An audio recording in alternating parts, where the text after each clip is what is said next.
Doctor வேஷத்தை போட்டு இந்த ஜனத்தை ஏமாத்தி கொண்டு இருக்கிறேன். எப்பதான் பிடிச்சு கவுன்சிலால பிடிச்சு மறியல்ல விடுறாங்களோ தெரியாது.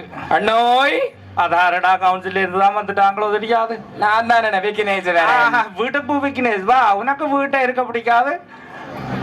எங்க திடீர் 2 இன்ச்சால பக்கம் கண்டு கனகாலம்டாப்பா. ஓமண்ணே கண்டு கனகாலம் தான் திடீர்னு பார்த்தா அதுல வெளியில டாக்டர் ரெண்டு கிடந்தாப்பல நம்ம யோசிச்சு போட்டு நான் கூப்பிட்டு வாரேன். அது டாக்டர்ன்றது நான் தானடா. உனக்கு தெரியாது நான் டாக்டரா? என்னது உதப்பல ஊர்ல இருக்கேடா நல்ல சொத்து பத்தோட நல்ல காசு பணமா தானே இருந்தேன். அவங்க திடீர்னு குண்டை போட தொடங்கிட்டாங்க. ஐயோ சரி குண்டை போடுறாங்களே சொத்து பத்த எல்லாம் வித்து போட்டு வெளிநாட்டுக்கு கொண்டு என்ன கொண்டு இங்கிலாந்துல விட நான் அந்த ஏஜென்சிக்காரன்கிட்ட சொன்னேன். எல்லாரும் அந்த மாதிரி அவன் பாவி என்ன ஏத்தி கொண்டு வந்து நடு வானத்துல வச்சு சொல்றானுடா, இறங்கேக்க பேரை மாத்தி கொடுக்கட்டா. அது என்னண்டா பேரை மாத்திர அப்பா அம்மா வச்ச பேரை ஒவ்வொருக்காண்டி நான் மாத்த. அது சரியான புல.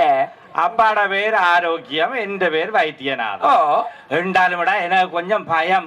திருப்பி அனுப்பி போடுவாங்களோ ரெண்டு போட்டு. நான் ஊர்லயே கொஞ்சம் பிரில்லியன் தானே, அது எல்லாருக்கும் தெரியும் தானே. அப்ப நான் டக்கண்டு ஜோதிச்சு போட்டு சொன்னேன், ஆரோக்கியம்டா ஹெல்த் தானேடா, வைத்தியண்டா டாக்டர். டக்கண்டா அவர்கிட்ட சொன்னேன் ஹெல்த் டாக்டர் அவன் சொல்லி அவன் இருந்தவன் படக்கண்டு எழும்பிட்டான். அவன் எந்த மனசு நேசம்மா அவளும் கொஞ்சம் பிரில்லியன் தானேடா. பிரில்லியனுக்கு பிரில்லியன். அப்ப அவங்க படக்கண்டு வந்து கேட்டாங்க நேசம்மாட்ட உண்ட பேர் என்னண்டு. அவள் பயத்திலயோ என்ன உதவியா நேசம்மான்றதுக்கு பதிலா நர்ஸ் அம்மான்னு சொல்லி டாக்டர் நர்ஸ். ஐயோ கடவுளே பிரியன் டாக்டர் பொஞ்சாதி நர்ஸ் ஆக்குமெண்டு அவங்க சடபட சர்டிபிகேட் எல்லாம் அடிச்சு விசாதர ரெடி. அப்பவே என்ன ஐயோ கடவுளே ஆசாரி இடம் கொடுத்தா பூசாரி இடம் கொடுக்கலையோட மாதிரி அவன் இமிகிரேஷன்காரன் திடீரென்று ஒரு கேள்வியை கேட்டு விட்டான். என்ன கேள்வியான கேட்டவன் டாக்டர்ண்டா எங்க உங்களோட டாக்குமெண்ட்ஸ். அப்ப மாட்டி போட்டீங்க. அப்ப மாட்டி போட்டீங்க. நான் பிரில்லியன் தானேடா.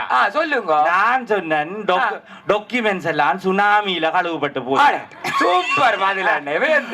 அவன் படக்கண்டு தாங்களே சர்டிபிகேட் எல்லாம் எடுத்து நீங்க போங்க ஐயா உங்களுக்கு நாங்கள் விசாதாரம் என்று சொல்லி விட்டாங்க. சரி என்று போட்டு நான் வந்து மச்சான் வீட்டுல இருக்கிறேன்.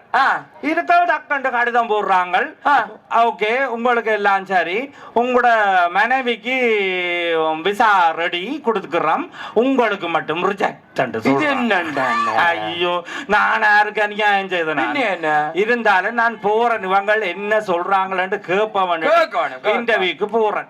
இன்டர்வியூல போய் நிக்க அவர் ஒருத்தர் தான் தானா டிரான்ஸ்லேட்டர் ஆமண்டுவார். அவ பொம்பளை சொல்லுறா அங்க இஞ்சி 1008 டஸ் புஸ்ஸண்டா இவர் எனக்கு சொல்றார் தமிழ். ஓ அந்த நேரம்டா சந்திரிகா அம்மையார் தான் ஆட்சியில இருக்கிறார். அப்ப இவர் வந்து சொல்றார் உங்களை நாட்டுக்கு வரட்டாம் சந்திரிகா அம்மையார் இருகரங்கூப்பி வரவேற்கிறாவா, நீங்கள் அங்க வாங்கோ உங்களை வரவேற்கிறார். என்ன எனக்கு வைத்த கலக்க தொடங்கிட்டு. நான் இருந்தாலும் பிரில்லியன் தானேடா. நான் ஒரு கேள்வியை கேட்டேன். என்ன கேள்வி? எந்த பொஞ்சாதியை இஞ்ச விட்டுட்டு சந்திரிகா விட்டு நானே போவேன். நல்ல கேள்வி. நல்ல கேள்வி. கேட்க வேண்டிய இடத்துல கேட்க வேண்டிய அந்த கேள்வியோட படக்கண்டு விசா ஊத்தி தந்தானோ இல்லையோ எனக்கு இஞ்ச அடிச்சு விட்டா பொறி அடிதானா. அது சரி. உனக்கு நீ இன்னும் இந்த விடுப்பு கேட்டுக்கொண்டே தெரியுதியடா. இந்த விடுப்பு விடுப்பு என்ன நடுக்க விடுப்பானுங்க. இப்ப வீட்டுக்குள்ளே விடுப்பு எல்லாம் வந்துடுது. அப்படி வீட்டுக்கு என்ன விடுப்ப கண்ட நீ? அண்ணா வந்து பேஸ்புக்க தெரியாத பேஸ்புக்ல என்னத்த கண்ட நீ?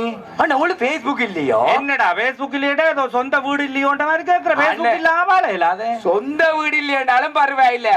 பேஸ்புக்ல நாயும் மதிக்காது அது தெரியாது உங்களுக்கு. இங்க எல்லாம் அதுலதான் வாழ்க்கை போகுது. அண்ணே ஒரு நான் நல்ல நித்துறேன். திடீரெண்டு மேனேஜ் எழும்பப்பா இஞ்சி எழும்பப்பா ஆண்டுச்சு. ஏனடா கள்ளனேதும் வந்துட்டான். நானும் அப்படித்தான் சொல்லப்பா என்ன வேண்ட இஞ்சியப்பா நோர்வேலுக்கு தங்கச்சி எல்லாம் நித்திரா எழுப்பிட்டு. இது என்னடா நோர்வேலுக்கு தங்கச்சி நித்திரா எழுப்பினா உலக அதிசயம். அது சரி அங்க இருந்து எழுப்பின உண்ட மனசுக்கு என்ன? எனக்கு அதுதான் என்ன பிரச்சனை. என்னண்டப்பா உனக்கு தெரிய மாட்டேன். நித்திரியால எழும்பினா பரவாயில்ல முகமும் கழுவி போட்டான் கூட தங்கச்சி. நித்திரியால எழும்பி முகமும் கழுவி போட்டாலும் இங்க இருக்கிற மனசுக்கு தெரியும். நானும் அதை தான் கேட்டேன். என்னப்பா உனக்கு தெரியுமான்ட்டு இங்க பாருங்க முகம் கழுவின பல்லு திட்டின படம் போட்டு கிடக்கன்னு சொல்லிக்கிறாரு. பொடிய படம்னா பல்லத்துக்கிட்டே படத்தை எடுத்து பேஸ்புக்ல உதண்டாலும் பரவாயில்ல. அண்டைக்கு ஒருத்தி தான் நிகம்பட்டி போட்டாவாண்டு நிகத்தையும் படம் எடுத்து விரலையும் படம் எடுத்து பேஸ்புக்ல போட்டு இருக்கிறோம். அதுக்கு விழுந்திருக்கடா 250 லைக். கொடுமையாப்பா அது கொடுமை இல்லையடா. அந்த 250 லைக்குள்ள ஏன்னா எந்த மனசி நேசமா லைக் போட இல்லையா ஒரு மணித்தி போன் பண்ணி பேசுறாள் பாவியண்டா.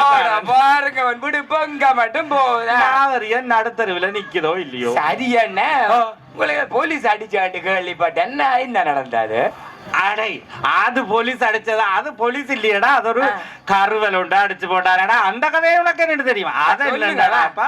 நான் ஊர்ல இருக்கேன், என்னோட ஒரு பொடிப்புள்ள நல்ல விசேஷமா நல்ல கௌரவமா கதைக்கிறவன். வெளிநாட்டுக்கு வந்தோடனே நானும் இது போட்டு தானேடா மறந்து போனேன். அவனை கௌரவிக்கையில இப்படி நல்ல வடிவான இளம் பொடியன் அந்த பொடியன் மாதிரி இருக்கும். அப்ப கௌரவமான பொடியன் திடீரென்று என்ன நீங்கள் கண்டு கதைக்காம விட்டுட்டீங்கன்னு சொல்லிக்கிறேன். நான் எனக்கு குற்ற மனப்பான்மை. சரி நான் இவனை எங்கேயாவது கண்டு வடிவா கைகுலுக்கி கதைக்க வேணும் ஜோதிச்சு கொண்டு நான் ரோட்டால போறேன். அந்த பொடி புள்ளதான் நல்ல தொப்பியும் போட்டுக்கொண்டு மெம்மல்